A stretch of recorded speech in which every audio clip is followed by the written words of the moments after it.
પ્રારંભ થયેલ છે અને આ જગ્યાના જે ગાદીપતિ હતા એમના કહેવાથી એમના પ્રયત્નોથી સરસપુર રથ આવતી થઈ અને અહીં મોસાળની સ્થાપના થઈ અને ત્યારથી 2 દિવસીય ભંડારો ચાલે છે.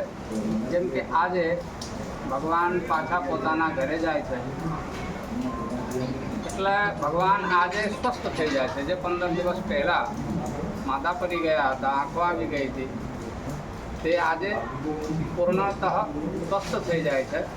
એની ખુશીમાં આજ દિવસનો સાધુ સંતોનો ભંડારો રાખવામાં આવે છે. બધા સાધુ સંતો અહીં આવે અને બાલભોગ કરાવવામાં આવે, ધોતી અને દક્ષિણા એમને આપવામાં આવે અને આશીર્વાદ લેવામાં આવે કે હવે ભગવાન ફરી પછી કોઈ દિવસ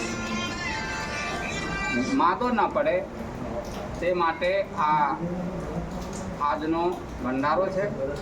પછી બીજના દિવસે ફરી જ્યારે ભગવાન દર્શન આપવા માટે વાલા ભક્તોને આવશે ત્યારે ખૂબ સરસ અને સાધુ સંતો સિવાય રથયાત્રામાં જોડાયેલા જેટલા પણ હરિભક્તો હોય છે, એ અખાડાવાળા હોય કે પોલીસ કર્મી હોય, ગમે તે હોય, દરેક માટે અહીં પૂર્ણ ભોજનની વ્યવસ્થા કરવામાં આવે છે. જેમાં દાળ, ભાત, પૂરી, શાક, બુંદી અને ફૂલવરી જેવું હોય છે.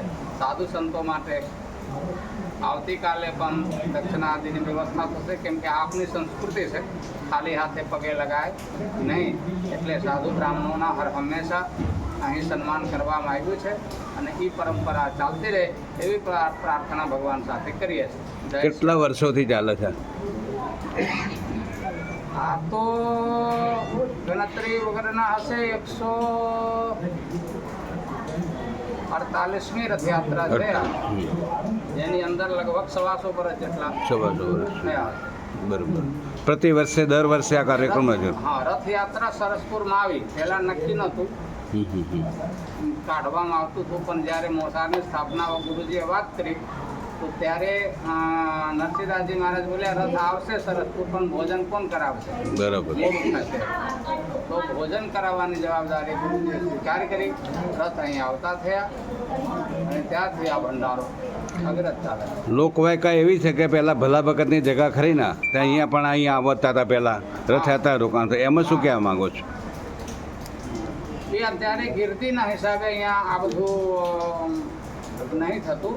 બાકી વન વે છે, રસ્તો આવવાનું જવાનું નથી, તકલીફ છે, માટે બાકી આ જ મોસાળ છે અને અહીં જ બધા સાધુ સંતો આવતા હતા અને સંસ્કૃતિ પ્રમાણે ભગવાન કરતાં પણ વધારે મહત્વ સાધુ સંતોનો આપવામાં આવ્યું છે અને સંત સેવાની આ જગ્યા છે. બધા જ સાધુ સંતો આખા દેશમાંથી અહીં આવતા હતા અને અત્યારે પણ આવે છે અને सेवा चाले. जय श्री राम. जय श्री राम. महाराज जी हिंदी में दे देना महाराज जी, हिंदी में